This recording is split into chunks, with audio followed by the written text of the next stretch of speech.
Welcome, Spartans, to Halo Book Club, a part of Evolved, your home for Halo. Halo Book Club goes beyond the video games and covers Halo's extended media lore, from the novels to short stories, comic books, and more. I'm your host today, David, and once again, the returning Ian. How you doing, buddy? Hey, David. Long time no talk. I know we've been a break, and it's our own fault for jinxing it, because every time we were close to the end, we're like, we're going to catch up, Ian, and then we wouldn't, and we really fucked it up this time. But to be fair, there was a lot going on. What? Yeah. So today is a re-record, because my laptop sucks and we lost my recording. So we're re-recording the book club that is Tulpamanacy, which is probably good that there's been such a gap between the re-record, because re-recording right after you've recorded the same thing just feels like such an absolute slog. Yeah. And you're just kind of like, oh, I don't want to do it. I don't want to talk about this again. So it probably helps that there was a big, a kind of a break where we kind of refresh it and come back to it again. But this one's kind of okay. This one's kind of meh. So we don't have to worry about it too much. So social stuffs, everybody. So if you're new, welcome. I don't know how you're new and this will be your first show, which feels kind of ridiculous. But everyone's got to have a first login. So this might be it. So if it is there, I'm talking to you. You're listening to Halo Book Club, which is part of Evolved, which is a kind of a network that we have of Podcast Evolved, essentially, is our main show.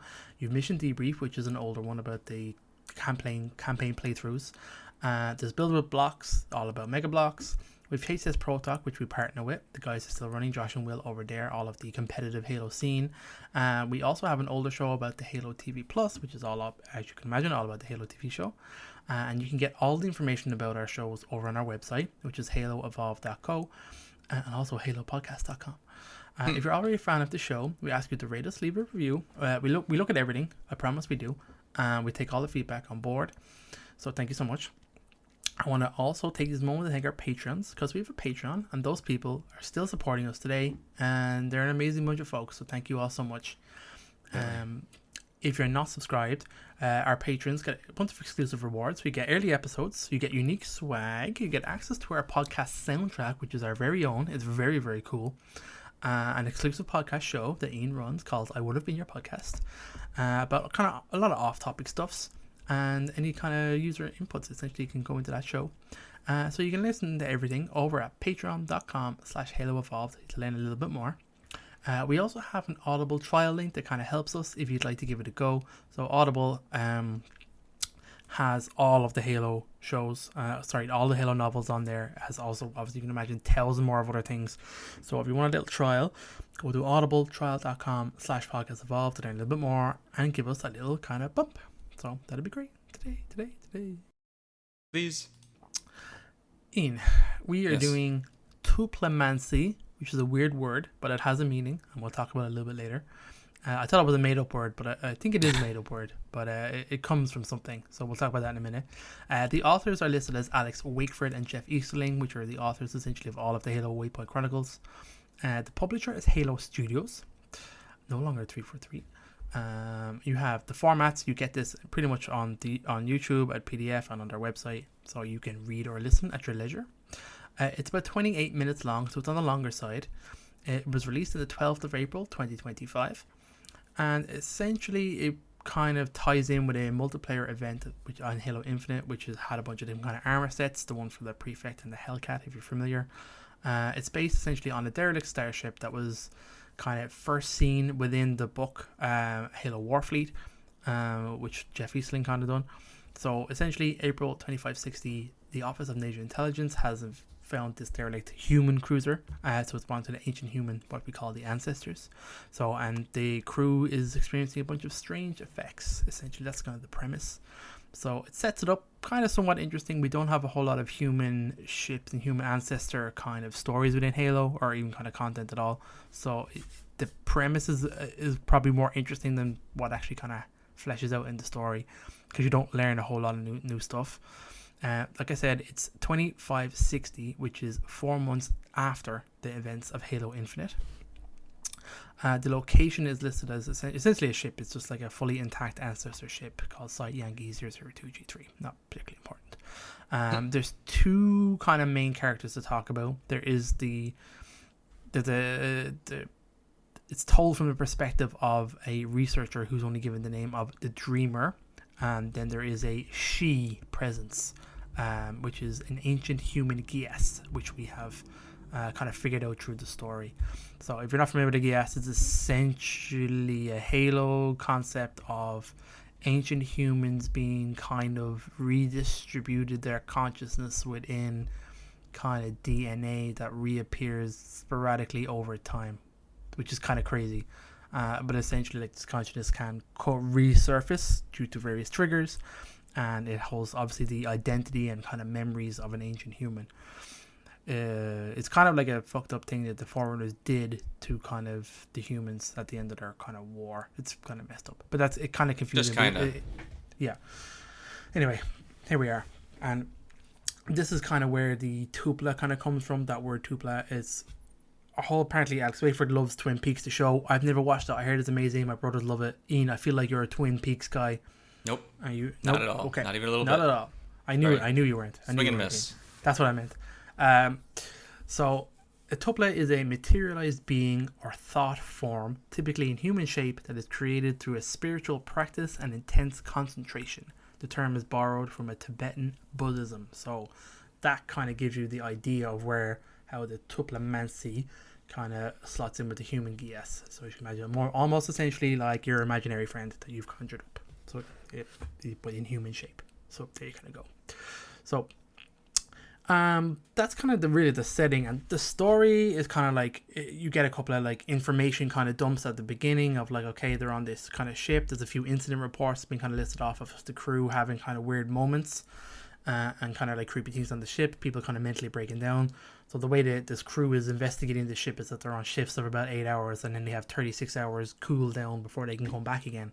So they're not like exploring, they're exploring it in shifts essentially, but even at those times the effects are kind of accumulating, and so like the crew are still going a bit essentially crazy with kind of memory loss and kind of weird reactions and losing the power to speak, and all this kind of stuff is kind of happening to the researchers, and then it kind of the story shifts to the perspective of the Dreamer, and this is a researcher who doesn't go back on his after his shift. He hides on the ship and then essentially starts to explore, and as he does, he's getting more and more kind of heavily influenced by the Gies. As it surfaces more, he's able to access areas of the ship because of the Gies.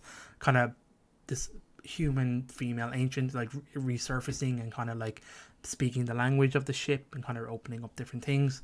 And then this person, the consciousness, begins to have like flashbacks of what happened on the ship, where obviously they were captured by the Forerunners, interrogated. They were blamed for the shaping sickness, which is essentially the flood. And they were saying, no, we're fighting the flood, we're running away. You, the Forerunners, should fight back. And the Forerunners are unconvinced. They think it's like a bioweapon that the humans created, so they imprison the human. And then it flashes forward again to another memory, and then they're like essentially fighting the flood on the ship. And then it's kind of revealed a little bit, which I read through the Halopedia. I don't think I pick up on that it was almost like an intentional infection to kind of study it. I did miss that in the actual story itself. And then obviously it backfired on the Forerunners as the essential creatures. I think the flood took over and killed all of the Forerunner, but left the human ancestors alone, which is a kind of a piece of information we knew before, and I think that was kind of like a ploy essentially by the flood to kind of mess with humanity, mess with the Forerunner. The Forerunners thought humans were immune, but they really weren't. It was kind of like, I don't know, it's weird to kind of describe, but it's been in Halo lore for some time. Mm-hmm. That's kind of, I mean, like, we didn't really learn anything new from the story. It kind of just ends with the Dreamer kind of like activating essentially a map in the ship, a galaxy map that kind of expands wider and wider, and then the Ancestor realizes, oh, there's areas of the galaxy that the Forerunners never went to, or neither did the flood potentially, so there could be more ancient humans there. It could be worth trying to reconnect, and they kind of decide, oh, that seems to be their path forward essentially, and then the story kind of ends. It was okay, but not a lot of nothing really new gained. A lot of the kind of a repackaging of information we already kind of knew about the Ancestors, Forerunners, and humanity. I don't know, Ian, what did you think? Anything? Yeah. Did anything jump out at you? What was your vibe of the story? Yeah, I pretty much the same as you. I think. The thing I noted was trying to see what new information we got in the story, and like you said, I don't know that we get anything. I mean, we get the story itself, which I suppose is. I'm trying to think of anything that we learn that's new to the general lore, though, and I really don't think we do. I guess the biggest thing I can think is the ending where they do. I guess they do get the star system map, right, of the ancient humanity's galactic empire, right? So is that was what it was, right? Yeah, pretty much. So the human had an empire, Forerunners had an empire, and they clash in the middle somewhere. Yeah. So I guess we learn. I guess Oni gets that information, right? So is that right? That's true, actually. Does Oni even know that? I don't know. Yeah. So that's feels like that's the biggest thing that we learn is that we learn that Oni learns that. So, but to the reader, it's not new information. Although we don't. I guess they don't really tell you specifics in the story, and we don't know specifics either. But that's kind of something we already knew as a reader, though, that ancient humanity had a massive empire relative to humanity has in quote unquote current day, or had prior to the Covenant War. But even so, yeah, we know that it existed already. So I guess we learned that that's a bit of information that is now known by at least someone in the canon. Although again, with Oni stuff, it's always tough with Oni stuff though, because it's like at any point who really knows it. Right. Well, it's like with like the Mona Lisa or any of those stories where it's like it's Oni, but it's not Oni proper, or at least it isn't necessarily Oni proper, and so like at any point it's this super splinter cell of something. Yeah. That's at any totally point they could as the off. story writers, they could just say, well, they died or went crazy or something, or yada yada yada, and that information never actually makes it back to humanity generally. So so I guess who knows where we're actually going to go with that, if anywhere. But I think honestly, I think that's like the biggest piece of information, new information that we get. I was trying to go back and look at kind of the stuff discussed with ancient humanity and the Forerunners and what, and I think it's all stuff that's been touched on in some respect before. I think new. The only real new thing is probably this resurfacing of a GS in a human in modern day Halo, because we don't have it. We don't have that yet. We have nothing of that yet. Essentially, we always suspected that Chief had one, and that maybe. And I remember talking about like going into Halo Infinite, knowing that Cortana wouldn't be your voice in your ear. I remember us talking about perhaps Chief's Gios awakening and something happening there, and then you having a voice quite literally in your head. And that would be interesting, but nothing ever really came of that. So they've kind of incorporated that over here. So I think the most interesting part would be what happens next in this story. Like, does this Gias take over? Does it become a person? Do they live like a dual kind of life? Is it an only, or is it just like, do they take the ship and fuck off with it? I mean, that's kind of the more interesting thing to speculate what would happen next. Because this short story is pretty, like I said, it's 28 minutes is long, but it's a lot of just descriptions of what's happening, and then a lot of stuff, like I said, all this information that you've already known and have seen it in other places. Yeah, I guess that's a good point. Is that I was trying to think back, like when have we had like a gas from ancient humanity in someone else and in a story, and we have. Like I think it was just the Forerunner books. Do you know? Yeah, I don't know if we had it anywhere else. It was Primordium, I think. I want to say that too. Yeah, yeah. The second one, Primordium. Yeah, second one, yeah. I'm pretty sure that's the only time I could very, very easily be wrong, but that's the only time I can think of. So I guess, and that was still ancient humanity's time, right? Basically, I mean, it was, I guess, technically after the war, but it's still before the Halos firing, so it's effectively the same time frame, at least from our perspective. So, I think that's right. I can't think of another time. I'm sure there's some weird, like, bit of lore here that we are forgetting, that it's in some other like little. I'm looking at it now, the Halo We Did page, just to see what they say. There's a lot of talk about potentially John immunity to the Dida. That's what we all thought, when on the Requiem mission, I think there's like the librarian kind of does something to John to make him immune to the composer. So it's like it's like a personality imprint they're talking about. I don't know if that was always, we thought something kind of happened to John there to kind of facilitate that. It wasn't really explained, but it's not really. It's never explained, ever. Yeah. So something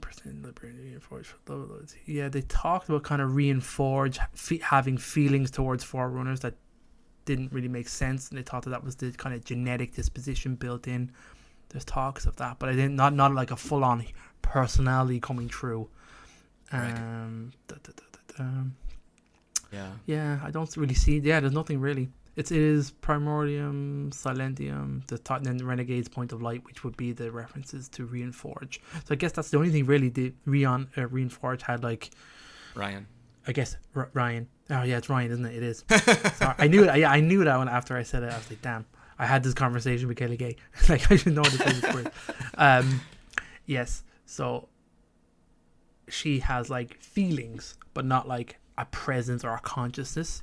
And this is the full-on... Now, maybe it's because this researcher was exposed for such a long period of time to this ship that obviously had a person, that specific entity has memories of that ship, and obviously just maybe all that combination just kind of ended up drawing this out, which is interesting.